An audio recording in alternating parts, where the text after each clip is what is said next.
Bienvenue à la leçon numéro 2.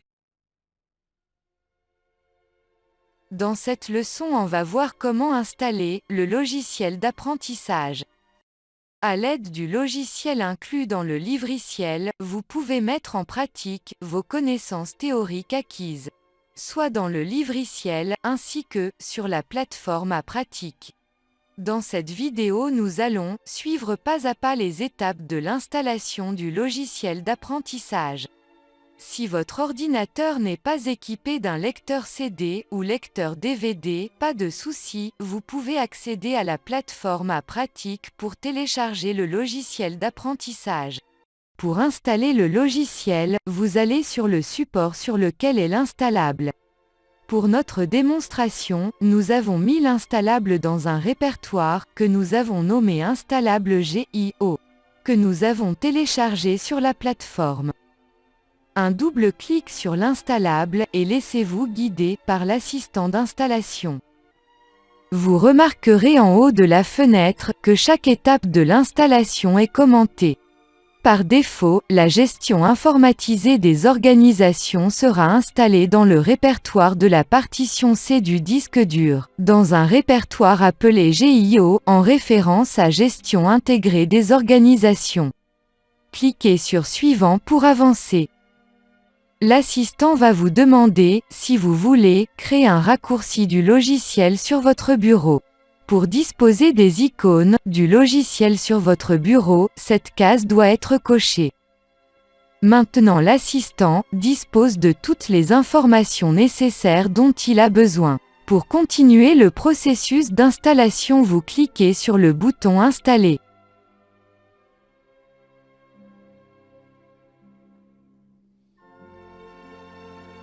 Une fois l'installation du logiciel terminée, la procédure d'installation charge un second logiciel spécifique chargé de la gestion des bases de données. Ce logiciel porte le nom de Firebird et son fonctionnement est indispensable. Si celui-ci est déjà installé sur votre machine, l'installable affichera un message vous avisant de ce fait, cliquez sur OK. À cette étape, GIO a installé tous ses composants dans le répertoire GIO, dans la partition dans laquelle vous avez choisi de l'installer.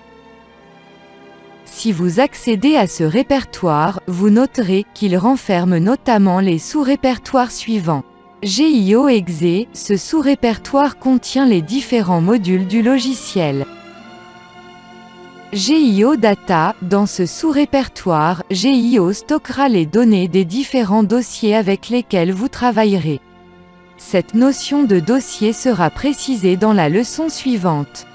GIO 6, ce sous-répertoire renferme un certain nombre de fichiers système nécessaires au bon fonctionnement du logiciel. Et enfin GIO IMG, les images qui apparaissent au niveau du menu principal sont rangées dans ce sous-répertoire. Vous pouvez remplacer ces images par les vôtres en respectant le format des images, type JPG, taille 240 par 180 pixels. Il arrive que votre logiciel ne fonctionne pas dès la première fois, rassurez-vous, cela est tout à fait normal, car il vous reste à vous assurer que Firebird fonctionne. Et pour chaque version de Windows, la procédure change quelque peu. Exemple, la machine que nous utilisons pour cette démo dispose d'une version Windows 10. Dans ce cas, voici les manipulations à faire. Utilisez simultanément les touches Windows qui se trouvent à l'extrême gauche de votre clavier et la touche R, comme le montre cette illustration, pour exécuter une commande. Ensuite, tapez la commande suivante, service.msc puis OK. Windows va afficher tous les services ainsi que leur état, c'est-à-dire si le service est en marche ou à l'arrêt. Assurez-vous que les services de Firebird sont en état de marche. Si ce n'est pas le cas, faites-le. Une dernière manipulation à faire, vous allez sur le répertoire GIO et exécutez la commande paduser.exe comme ceci. Réexécutez le logiciel GIO de nouveau. Par défaut, le login est Maliko en majuscule, pour le mot de passe c'est Lucie mais en minuscule. L'apparition du menu du logiciel est le signe que l'installation s'est correctement passée. Pour les versions moins récentes de Windows. Exemple Windows XP, la manipulation à faire est la suivante. Vous accédez au panneau de configuration de Windows XP. Double-clic sur Firebird Server Manager. Si Firebird n'est pas lancé, cliquez sur le bouton Start, Firebird est activé. Comme le montre cette illustration.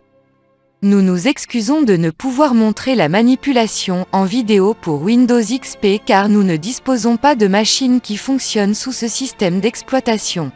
Nous vous remercions pour votre attention et nous vous donnons rendez-vous à la prochaine leçon où nous aurons à explorer les options qu'offre ce logiciel d'apprentissage.